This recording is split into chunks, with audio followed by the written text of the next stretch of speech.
Everybody, welcome to the channel. You are all going to be surprised, because I never report or comment on anything coming from Israel or Gaza. I never even comment on the shortcomings of the government. I'm hoping that YouTube is not going to block this video. This is really broke the camel's back. This is what hit me hard. A baby saved from the womb of her dead mother.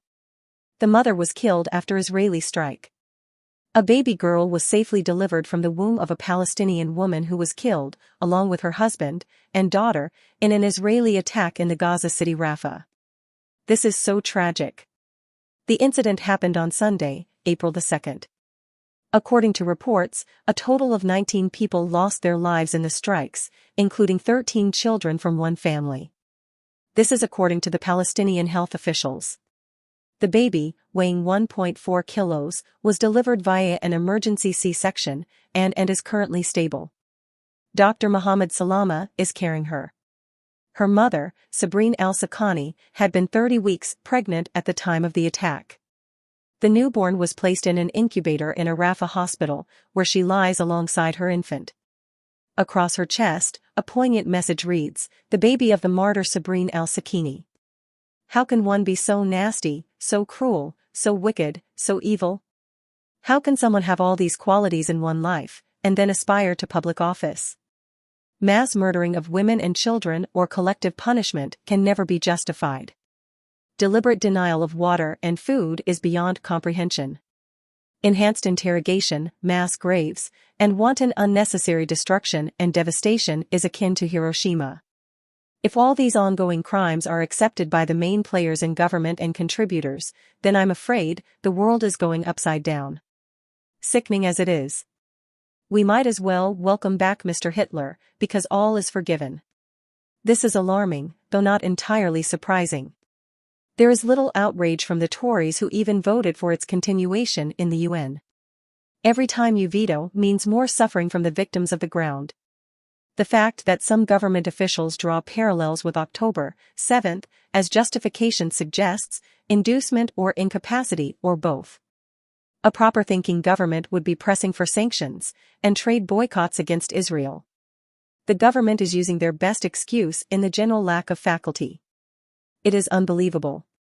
The U.S. is expected to sanction if after almost 40,000 Palestinians murdered by the IDF. The question here is, who supplied most of the arsenal of death used to murdered Palestinians by the rogue state and its terrorist institution called IDF? In the meantime, Iran retaliated against apartheid state after the embassy was bombed in Damascus, and the West did not waste any time to impose their usual sanctions against Iran. This to me explains our Western hypocrisy and extremely selective values. Now, Netanyahu is furious because his extremist racist death squad is being sanctioned. Netanyahu is angry because he has come to believe that it is okay for Israel to break international law with impunity. The outrage and fury of a Zionist extremist is being told genocide is not a viable option. The killing of the baby's sister and parents, and not to mention the actions taking place in Gaza.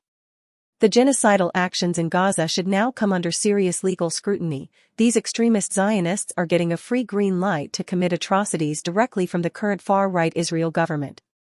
It is time to identify the Karadzic, the Milosevic. The Hague should start furnishing cells for Netanyahu, Herzog and Gvir, and all other architects of the Gaza genocide. This is my rant for today. I apologize to you all. I always like to stay neutral. However, the trigger being the baby of the mother killed. IDF created an instant orphan. That baby, assuming she survives all the nightmares around her at this time, and years to come. She is going to grow up not ever knowing her parents and sister. All she is going to hear from anyone who cares to tell her is that she is the only survivor in the family. IDF wiped out everyone in her family. May the Almighty God bless that little girl and all the people who care to help her. To come out alive and well is a miracle. I think she is a special baby, and God has a plan for her. You do not have to be a mother to feel the anguish and pain. You do not have to be a father to understand the pain. Thank you for your time.